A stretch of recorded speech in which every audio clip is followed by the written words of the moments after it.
আজ দীর্ঘ 10 বছর পর নিজের দেশের মাটিতে পা রাখলাম। আমার বয়স যখন 14 বছর তখন আমি আমার আব্বু আম্মুর সাথে কানাডায় গিয়েছিলাম। আর আজকে আমি একা দেশে আসলাম। সিলেট ওসমানী আন্তর্জাতিক বিমানবন্দর থেকে বেরিয়ে একটা গাড়ি নিয়ে চলে আসলাম সিলেট উপশহর। সেখানে একটা বিলাসবহুল বাসায় উঠলাম। বাসার দারোয়ানের সাথে আগে কথা বলে রেখেছিলাম। বাসায় দারোয়ান আমাকে বাসার ভিতরে দ্বিতীয় তলায় নিয়ে গেলেন এবং আমার রুমগুলো দেখিয়ে দিলেন। আমি দারোয়ান আঙ্কেলকে বললাম, আচ্ছা আঙ্কেল, এই বাসার নিচের তলায় কি আমাকে দেওয়া যায় না? না বাবা, আসলে এই বাসার মালিক নিচের ফ্ল্যাটে থাকে, তাই তোমাকে এই উপরের ফ্ল্যাট ভাড়া দিলেন। ও আচ্ছা, আঙ্কেল এই নিচের ফ্ল্যাটে কে কে থাকেন? এখানে মালিক, ওনার স্ত্রী আর তাদের দুটো মেয়ে থাকে। ও আচ্ছা আঙ্কেল, আপনি এখন আসতে পারেন। আচ্ছা বাবা, কিছু প্রয়োজন হলে আমাকে বলবেন। দারোয়ান আঙ্কেল চলে গেলেন আর আমি আমার জিনিসপত্র সাজিয়ে রাখলাম। রুমে কাজ করতে করতে দেখি দুপুর পার হয়ে গেল। একটু পর আমার দরজায় কে যেন ঠোকা মারল। আমি উঠে গিয়ে দেখি বাড়িওয়ালার ছোট মেয়ে মানে আমার চাচাতো বোন নিশি আসছে হাতে খাবার নিয়ে। আসসালামু আলাইকুম ভাইয়া। ওয়ালাইকুম আসসালাম। জি, তুমি কেমন আছো? জি ভাইজান, ভালো আছি। আপনি কেমন আছেন? এই তো ভালো আছি, আসো ভিতরে আসো। বাহ, আপনার রুমটা তো দেখি খুব সুন্দর। তোমার কি ভালো লাগছে?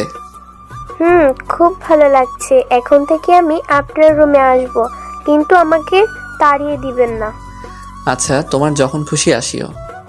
ওই নাও, আমার আম্মু খাবার পাঠিয়েছে। আরে, তোমার আম্মুকে কষ্ট করার কি আছে? আমি তো আসার সময় হোটেলে খেয়ে আসছি। বারে, তুমি আজকে আমাদের মেহমান, তাই তোমাকে খাবার দিলাম। তুমি তো দেখছি খুব পাকনা। ও তাই?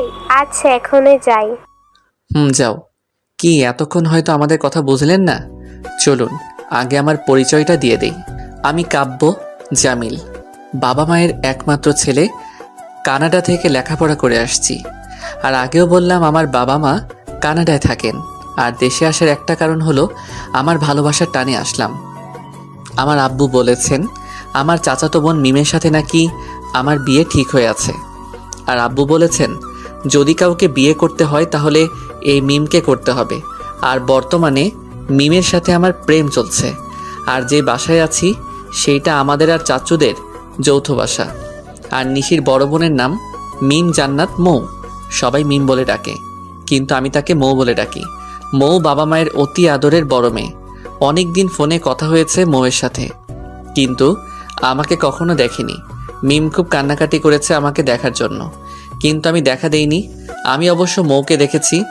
আজকে আমি দেশে আসার কথা ছিল, সেটা মৌ জানতো, কিন্তু পরে আবার না করে দিয়েছি। বলেছি আরও কয়েকদিন পর দেশে আসব, কিন্তু আমি ঠিকই দেশে আসছি। বাকিটা গল্পে জানতে পারবেন। নিশির দেয়া খাবার খেয়ে রুমে ঘুমিয়ে পড়লাম। ঘুম থেকে উঠে দেখি আসরের আজান হয়ে গেছে। তাই বাসা থেকে বেরিয়ে মসজিদে গেলাম। সেখানে আসরের নামাজ আদায় করে আবার বাসায় চলে আসলাম। কিছুই ভালো লাগছে না। যখন বুঝতে শিখেছি তখন থেকে আমি বিদেশে ছিলাম, তাই বাংলাদেশের মাটির সাথে এখন মিশতে কী রকম লাগে। কিন্তু আমার প্রিয়তমা মৌকে এখনও দেখতে পেলাম না। তাই মৌকে হোয়াটসঅ্যাপে ফোন দিলাম। মৌ ফোন ধরে বলতে লাগলো, আমায় কষ্ট দিতে তোমার খুব ভালো লাগে, তাই না? আমি কোথায় তোমাকে কষ্ট দিলাম? তাহলে আজকে আসার কথা ছিল, আসলে না কেন? আর এখন একটা বার ভিডিও কলে আসো নাই, তোমাকে খুব দেখতে ইচ্ছে করছে। না, সেটা পারবো না। আরও কয়েকদিন অপেক্ষা করো, তারপর দেখবে আমি তোমার কাছে চলে আসছি। শুধু অপেক্ষা করা লাগে? সেই 10টা বছর থেকে তোমাকে দেখিনি, আর তুমি একবারও আমাকে দেখা দিলে না। এসব কথা বন্ধ করবে নাকি কল কেটে দিব? এই না না, আর বলবে না। এখন বলো কি করছো? এই তো ছাদে বসে আছি। ও আচ্ছা, তাহলে পরে কথা হবে, বাই। এই শোনো, এই টোট টোট টোট করে দিলাম। যাই দেখে আসি মহারানী ছাদে কি করে। ছাদে চলে গেলাম। সেখানে গিয়ে ছাদের চারিপাশ খুব সুন্দর আর অনেক রকম ফুল গাছ লাগানো। ছাদের পশ্চিম পাশে দেখি মৌ একা দাঁড়িয়ে আছে। আকাশের দিকে তাকিয়ে কি যেন ভাবছে, আর চোখে হয়তো নোনা জলে টলমল করছে।